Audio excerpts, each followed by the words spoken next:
வணக்கம், நான் உங்கள் ஜெயா. இன்றைக்கி நம்ம இந்த வீடியோவில் ஆனந்தா கே குமாரசாமி எழுதின த டான்ஸ் ஆஃப் சிவா இந்த எஸ்ஸேயோட சமரியை பார்க்கலாம் வாங்க. த டான்ஸ் ஆஃப் சிவா இந்த புஸ்தகத்தில் ஆனந்தா கே குமாரசாமி மொத்தம் 14 எஸ்ஸே எழுதியிருக்காரு. ஒரு எஸ்ஸேவும் வேறு வேறு தீமில் எழுதியிருக்காரு. அதாவது இந்தியன் ஆர்ட்டை பற்றி, கல்ச்சரை பற்றி, மிஸ்டிசம் பற்றி. இந்த டான்ஸ் ஆஃப் சிவா அதில் இருக்கிற 6வது எஸ்ஸே. இதில் அவர் மாணிக்க வாசகரோட திருவாசகத்துலேருந்து ஒரு லைன் எடுத்து எழுதி அதுலேருந்து ஆரம்பிக்கிறாரு. அந்த லைன் என்னன்னா, தில்லை கனக சபையில் நடத்துகிற நடனம் எதுக்காக, என்ன காரணத்துக்காக அவர் இதை செய்கிறாரு, இந்த நடனத்தை ஆடுறாரு, எனக்கு தெரியணும் அப்படின்னு ஒருத்தர் கேள்வி கேட்குற மாதிரி அமைஞ்சிருக்கிற அந்த வரிகளை தான் இவர் போட்டிருக்காரு. மிஸ்டிசம்னா ஒரு சந்தோஷமான ஒரு அனுபவம், ஒரு மேலான ஒரு அனுபவம். அந்த அனுபவத்தோடு நம்ம ஒன்றி போகிறது தான் மிஸ்டிசம் சொல்வோம். இந்த மாதிரி அனுபவம் வரும்போது அந்த அனுபவமும் சரி, அதை அனுபவிக்கிற நபரும் சரி வேறு இல்லாமல் அவங்க ஒன்றாயிடுவாங்க. அதாவது இது ஒரு சொல்ல முடியாத ஒரு விஷயமாக, ஒரு ஆனந்தத்தை தரக்கூடிய ஒரு அனுபவமாக அமையும். அது அந்த பக்தியோட அதீதமான ஒரு நிலைமைக்கு போகும்போது சில பேருக்கு இந்த உணர்வு வரும். இப்போ சிவானாலே கடவுளுக்கு நிறைய பேர்கள் இருக்குது. அதில் ரொம்ப முக்கியமாக எல்லாருக்குமே ரசித்து சொல்லக்கூடிய ஒரு பேருன்னு பார்த்திங்கன்னா நடராஜா. நடராஜானா நடனத்துக்கு ராஜா, அதாவது லார்ட் ஆஃப் டான்ஸர். அது என்னென்னா, இந்த அகிலமே அவருடைய நடன மேடை. அதில் இவர் தான் நடிகர், இவர் தான் அதோட பார்வையாளரும். இப்போ சிவாவுக்கு நிறைய நடனங்கள் இருக்குது. அதாவது அவரோட பக்தர்கள் எவ்வளோ நடனங்கள் சொல்லுவாங்க. எல்லா நடனத்தோட அடிப்படையும் என்னென்னா, இந்த உலகத்தோட இயக்கம்தான். அதாவது சிவாவோடைய அந்த நடனம்தான் இந்த உலகமே, அகிலமே ஒரு அதோடைய நடவடிக்கைகளை தொடர்ந்து செய்கிறதுக்கான ஒரு சக்தியை கொடுக்கக்கூடிய ஒரு விஷயம் நம்ம சொல்லலாம். அந்த நடனம் அவ்வளோ இந்த உலகத்தையே இயக்குது. இதை குமாரசாமி லூஷியன், ஒரு கிரீக் ஃபிலாசபர், இராஸை பற்றி எழுதுனது மாதிரி தான் இவரும் எழுதியிருக்காரு.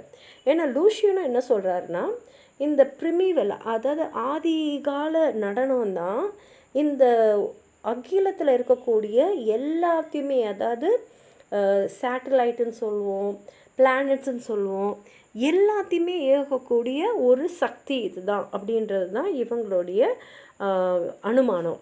இதில் ஆனந்த குமாரசாமி என்ன சொல்கிறாருன்னா, ஆதி காலத்துலேருந்து பார்த்திங்கன்னா மனிதர்களே இந்த மலையில் ஏன்னா மலையில் தான் முதல்ல வாழ்ந்துட்டு இருந்த மனிதர்கள். அவங்க அந்த மலை தெய்வத்துக்கு முன்னாடி ஆடும்போது அவங்க அப்படியே தன்னை மறந்து ஒரு வேகத்தில் ஆடிக்கிட்டே இருப்பாங்க. அப்போ அந்த நடனம் அந்த கடவுளுக்கு அவங்க கொடுக்குற அர்ப்பணம்.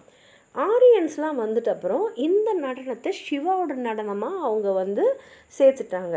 அவங்க என்ன சொல்கிறாங்கன்னா, இந்த நடனம் அது எந்த ரிலிஜனில் இருந்தாலும் சரி அவங்க பெருமையாகவே சொல்லலாம். ஏன்னா இது கடவுளோட நடனம். இது அது அந்த அளவுக்கு ஒரு சக்தியை கொடுக்கக்கூடியது மனிதர்களுக்கு, இந்த உலகத்துக்கு, எல்லா உயிரினத்துக்கும்.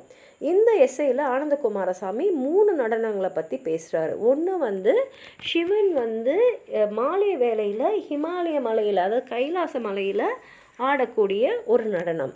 2வது தாண்டவா, இல்லைன்னா சுடுகாட்டில் அவர் ஆடுற ஒரு நடனம்.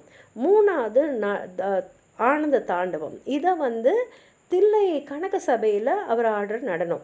இந்த 3 நடனத்தையும் அவர் முக்கியமாக இந்த 3வது நடனத்தை, இந்த ஆனந்த தாண்டவத்தை பற்றி ரொம்ப முக்கியம் கொடுத்து இந்த எஸ்ஸேயில் அவர் எழுதியிருக்காரு. இப்போ முதல் நடனம் பார்த்திங்கன்னா, சிவா மாலை வேளையில் ஹிமாலய மலையில் இருக்க கைலாஷில் எல்லா தெய்வங்களோடையும் சேர்ந்து ஒரு தெய்வீக நடனத்தை ஆடுறது தான் இந்த முதல் நடனம். இதை பிரதோஷ சோஸ்திரம்னு சொல்லுவாங்க. ஏன்னா இது ஒரு ரிலிஜியஸ் ஹிம், அந்த இதுக்கு ஏற்ற மாதிரி ஆடுவாங்க. அப்போ சிவன் என்ன பண்ணுவார்னா, ஒரு தங்க அரியணையில் அதில் எல்லா கற்கள்லாம் பதிக்கப்பட்ட ஒரு பெரிய அரியணையில் இந்த உலகத்தோடைய தாயை உட்கார வச்சுட்டு அவர் ஆடுவார். அப்போ அவரோட பேர் சூலப்பாணி. ஏன்னா திரிசூலத்தை அவர் கையில் வச்சுக்கிட்டு ஆடுவார், அதனால் அவர் பேர் சூலப்பாணி. அவர் கைலாச மலையோட உச்சியில் இந்த நடனத்தை ஆடுவார். எல்லா கடவுளுங்களும் வந்து அவரோடு சேர்ந்து இணைஞ்சு இந்த நடனத்துக்கு துணை புரிவாங்க. இல்லைன்னா பார்வையாளர்களாக இருந்து அந்த தெய்வீக நடனத்தை பார்ப்பாங்க. சரஸ்வதி வந்து வீணையை வாசிப்பாங்க, இந்திரன் வந்து புல்லாங்குழல் வாசிப்பார், பிரம்மர் வந்து சங்க வந்து ஊதுவார், லக்ஷ்மி பாட்டு பாடுவாங்க, விஷ்ணு வந்து மேளம் வந்து இசைப்பாங்க. மற்ற எல்லா கடவுளும் சுற்றி நின்று இந்த தெய்வீக நடனத்தை வந்து பார்த்துட்டு இருப்பாங்க. கந்தர்வாஸ், யக்ஷாஸ், பத்தகாஸ், ஊரகாஸ், சுதாஸ், சத்யாஸ், வித்யாதாராஸ், அமராஸ், அப்சராஸ், அதாவது இந்த உலகத்தில் இருக்கக்கூடிய எல்லாருமே வந்து இந்த தெய்வீக நடனத்தையும் அந்த இசையம் கேட்குறதுக்கு அந்த அந்தி வேளையில் வந்து அங்கே நின்றுட்டுருப்பாங்க. இந்த நடனம் ஆடும்போது சிவாவுக்கு 2 கைகளும், கீழே அசுரர்லாம் யாரும் இருக்க மாட்டாங்க அவரோட பாதத்துக்கு கீழே. இந்த 2 கைகளோடு அவர் வந்து சூலத்தை ஏந்தியும் ஆடுவார். இந்த சாயங்காலத்தில் அவர் ஆடக்கூடிய இந்த நடனத்தை தான் கதா சரித்திர சாகாவில் ஆரம்பத்தில் எல்லோரையும் அழைக்கிற மாதிரி இருக்கக்கூடிய அந்த இடத்துல வந்து உபயோகப்படுத்துவாங்க. 2வது நடனத்தை தாண்டவ நடனம் அப்படின்னு சொல்லுவாங்க. இந்த நடனம் ஆடும்போது சிவாவை வந்து நம்ம பைரவர் இல்லைன்னா வீரபத்ரர்னு கூப்பிடுவோம். இதை வந்து அவர் கல்லறையில், அதுவும் நடு ராத்திரியில் சுற்றி எரியக்கூடிய அந்த பிணங்களுக்கு நடுவில் தான் அவர் ஆடின்னு இருப்பார். இந்த நடனம் ஆடும்போது சிவாவுக்கு 10 கைகள் இருக்கும். அவரோடு கூட சேர்ந்து தேவியும் ஆடுவாங்க. அது மாத்திரம் இல்லாமல் இவங்களோட சேர்ந்து இந்த சிறிய கடவுள்கள், நம்ம இம்சன்னு சொல்லுவோம், அந்த தெய்வங்களும் வந்து கூட சேர்ந்து ஆடும். இந்த இந்த நடனத்தை நம்ம வந்து எல்லோரா, எலிஃபெண்ட்டா, புவனேஸ்வரில் இருக்கக்கூடிய சிற்பங்களெல்லாம் பார்க்கலாம். இது வந்து ஆரியர்கள்லாம் இங்கே வரத்துக்கு முன்னாடியே இருந்த சடங்குகளை ஆடப்படக்கூடிய நடனங்கள். இந்த சடங்கில் பார்த்திங்கன்னா கடவுள் வந்து பாதி கடவுளாகவும் பாதி அசுரனாகவும் இருப்பார். இது வந்து இரவில் வந்து சுற்றி பிணங்கள் எரியும் போது ஆடக்கூடிய ஒரு நடனம். இதை வந்து பெரும்பான்மை சிவாவும் சில சமயத்தில் தேவியும் ஆடுவாங்க. இதை வந்து பார்த்திங்கன்னா சிவா அப்புறம் சக்த இலக்கியத்தில் வந்து நிறைய பேர் இதை வந்து இந்த நடனத்தை குறிப்பிடுவாங்க. 3வது நடனம் வந்து ரொம்ப வந்து ஃபேமஸான ஆனந்த தாண்டவம் சொல்லக்கூடிய நதந்தா நடனம். இதை வந்து தில்லையில் இருக்கிற கனக சபை, அதாவது சிதம்பரத்தில் அவர் வந்து ஆடுவார். இந்த தில்லை, அதாவது சிதம்பரம் தான் இந்த பூ உலகத்தோடைய மைய பகுதியில் இருக்கிறதா சொல்கிறாங்க. இந்த நடனம் முதல்ல கடவுளுங்களுக்காக ஆடிட்டு அதுக்கப்புறம் வந்து ரிஷிகள்லாம் வந்து தாரகாவனன்ற இடத்துல இருக்கிற தாரகன்ற காடில் வந்து சிவன்கிட்ட தன்னை அர்ப்பணிச்சிட்ட அப்புறம், அடிப்படைஞ்சு போயிட்ட அப்புறம் அவங்களுக்காக அவர் ஆடியிருப்பார். இந்த இந்த ரிஷிகள்லாம் சிவன்கிட்ட வந்து அடிப்பணிச்சு போன அந்த புராணத்தை வந்து மகாவித்வான் மீனாட்சி சுந்தரம் பிள்ளை அவரோட கோயில் புராணத்தில் எழுதியிருப்பார்.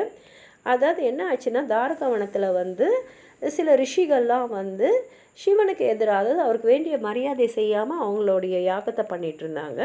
ஆனால் சிவன் வந்து அவங்களுக்கு வந்து அடக்கி அவங்க முன்னாடியே நடனம் ஆடியிருக்காரு. ஆனால் திரும்பி இந்த ரிஷிகள்லாம் என்ன பண்ணியிருக்காங்கன்னா, அவங்க ஒரு அசுரனான முயலக்கா, அது வந்து குள்ளமாக இருக்கக்கூடிய ஒரு அசுரன், அவரை வந்து சிவன் மேலே ஏறியிருக்காங்க. ஆனால் வந்து சிவன் வந்து அந்த முயலக்காவை கீழே தள்ளி அவர் மேலேயே அந்த நடனம் ஆடியிருக்காரு. இந்த நடனத்தை கடவுள்கள் ரிஷிகள்லாம் பார்த்தாங்க. பின்னாடி வந்து அந்த ரிஷிகள்லாம் கடவுள் வந்து அவருடைய சக்தியை புரிஞ்சுக்கிட்டு அவர்கிட்ட அடிப்படைஞ்சு அவர்கிட்ட அடைக்கலம் ஆயிட்ட அப்புறம் ஆதிசேஷா வந்து சிவன்கிட்ட வேண்டி, நான் இந்த நடனத்தை திரும்பி பார்க்கணும், என்னை ஆசீர்வாதம் பண்ணுங்கன்னு சொல்லும் போது சிவன் வந்து அவர் ஆசீர்வாதம் பண்ணிவிட்டு அவர் என்ன சொல்லியிருக்காருன்னா, இந்த நடனத்தை நீங்கள் வந்து புனித இடமான சிதம்பரத்தில் நீங்கள் பார்க்கலாம் அப்படின்னு சொல்லிட்டு, அதுலேருந்து எப்போதுமே சிவன் வந்து அந்த கனக சபையில் இந்த நடனத்தை ஆடுவார். இந்த நடனத்தை ஆனந்த தாண்டவம்னு சொல்லி சைவ இலக்கியத்தில் நம்ம பார்க்கலாம். இந்த ஆனந்த தாண்டவத்தில் சிவா வந்து பார்த்திங்கன்னா நிறைய நடராஜர் சிலை வந்து எல்லா கோயிலும் இருக்கும். அதாவது பெரிய பித்தளை இதில் வந்து அது இருக்கும். இதில் பார்த்திங்கன்னா சிவாவுக்கு 4 கைகளும், அவரோட தலைமுடி வந்து பின்னி அதில் நிறையா வந்து நகைகள்லாம் பதிச்சும் இருப்பாங்க. அந்த முடியோட நுனிகள்லாம் பார்த்திங்கன்னா அப்படியே வந்து சுழன்று ஆடுற மாதிரி ஒரு அசைவில் இருக்கும். அவரோட கழுத்தில் வந்து நெளிகிற ஒரு பாம்பும் ஒரு மண்டை ஓடு அப்புறம் கங்கை இதெல்லாம் அவரோட தலையில் இருக்கும். பிறை நிலவு வந்து அப்படியே சாஞ்சி அந்த கங்கை மேலே, அது மேலே அந்த கசியா இலைகள் வந்து ஒரு க்ரௌன் மாதிரி இருக்கும். அவருடைய வலது காதில் வந்து ஆண்கள் போடக்கூடிய அந்த காதணி இருக்கும். மேலே இப்போ நான் மேலே இருக்கக்கூடிய அந்த வலது கை வந்து ஒரு மேளத்தையும் இன்னொரு கை வந்து அபயம் கொடுக்கக்கூடிய அந்த சைனையும் வந்து காட்டும். அந்த அபயன்ற முத்திரை வந்து மக்களை வந்து பாதுகாப்பேன் அப்படின்ற ஒரு நம்பிக்கையை கொடுக்கக்கூடியது. அதே மாதிரி இடத்துல இருக்கக்கூடிய மேலே கையில் பார்த்திங்கன்னா மேலே இருக்கிற கையில் நெருப்பும் இன்னொரு கையில் வந்து கீழ் நோக்கி இருக்கும். அந்த கீழ் நோக்கி இருக்கும்போது பார்த்திங்கன்னா அவருடைய வலது காலு கீழே அந்த குள்ளமாக இருக்கக்கூடிய அரக்கனான முயலக்கா இருப்பார். அந்த அரக்கன் வந்து ஒரு பாம்பை பிடிச்சிக்கிட்டு இருப்பார். அந்த இடது கால் வந்து தூக்குனபடி இருக்கும். இதெல்லாம் வந்து ஒரு தாமரை பெடஸ்டல்லாம் மேடை மாதிரி அந்த இடத்துல தான் இருக்கும். சுழன்று ஆடக்கூடிய ஒரு மேடை அது. அந்த இடம் வந்து பார்த்திங்கன்னா அந்த நெருப்பே வந்து அந்த சுழற்சியில் அந்த அனல் பறக்கிற அந்த வேகத்தில் அவர் ஆடும்போது அந்த நெருப்பே வந்து சுற்றி வரும். அது வந்து எப்படின்னா அந்த நெருப்பு வந்து அந்த ட்ரம்மு எல்லாம் சேர்ந்து வந்து சுற்றுற மாதிரி நமக்கு இருக்கும். இந்த ஆனந்த தாண்டவத்தை பற்றி கதை என்னென்னா, தாருகவனம் அப்படின்ற ஒரு காட்டில் வந்து ரிஷிகள்லாம் வந்து யாகம் பண்ணிட்டு இருப்பாங்க. ஆனால் சிவனுக்கு செய்ய வேண்டிய மரியாதையை அவங்க செஞ்சுருக்க மாட்டாங்க.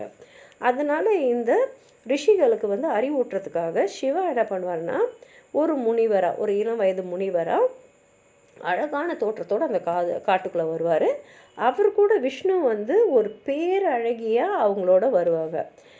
சிவனுடைய அழகான உருவத்தை பார்த்தோன்னே இந்த ரிஷிகளோட மனைவிகள்லாம் வந்து அப்படியே அவர் பின்னால் போக ஆரம்பிச்சிடுவாங்க. இந்த ரிஷிகளும் அழகான விஷ்ணுவை பார்த்தோன்னே அவர் பின்னாடி போக ஆரம்பிச்சிடுவாங்க. அப்புறம்தான் ரிஷிகளுக்கு தெரியும், ஓ இதெல்லாம் வந்து சேர்ந்து சிவாதான் அப்படின்னு சொன்ன உடனே அவங்க ஒரு யாகம் செய்வாங்க. அந்த யாகத்தில் வந்து பார்த்திங்கன்னா ஒரு பெரிய புலி, அப்புறம் அந்த சூல ஆயுதம், அப்புறம் வந்து ஒரு ஆன்டிலோப்னா ஒரு கலைமான், பாம்புகள், அப்புறம் அரக்கர்கள், மண்டை ஓடுகள், அப்புறம் ஒரு மேளம், அதுக்கப்புறம் கடைசியாக பார்த்திங்கன்னா இந்த குள்ளமாக இருக்கக்கூடிய முலையக்கான்ற அரக்கன்.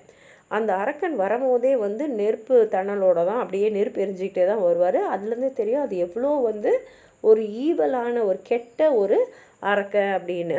சிவா என்ன பண்ணிட்டாருன்னா எல்லாரையுமே வந்து அப்படியே கைப்பற்றிட்டு அவருடையது ஆக்கிப்பார். அவருக்குள்ளே அவங்களெல்லாம் ஐக்கியமாக்கிடுவார். அதுக்கப்புறம் அவர் வந்து நெருப்பை அவர் கையில் எடுத்துக்கிட்டு அந்த மூளையக்கான்ற டிவாஃப் அதாவது குள்ளன் மேலே நின்று அவர் நடனம் ஆரம்பிச்சுவார். அந்த நடனம் வந்து அந்த அளவுக்கு அசுரதனமாக இருக்கிறதுனால இந்த உலகமே வந்து நடுங்கும். அந்த மாதிரி ஒரு நடனம். அப்போ தான் ரிஷிகளுக்கு அவங்க செஞ்ச தப்பு புரிஞ்சு அவங்க வந்து சிவன்கிட்டே அடைக்கலம் கேட்டு போனாங்க. சிவாவும் வந்து அவங்களெல்லாம் மன்னிச்சுட்டு அவங்களுக்கு ஆசீர்வாதம் பண்ணி அவங்களுக்கு வந்து அறிவூட்டினார்.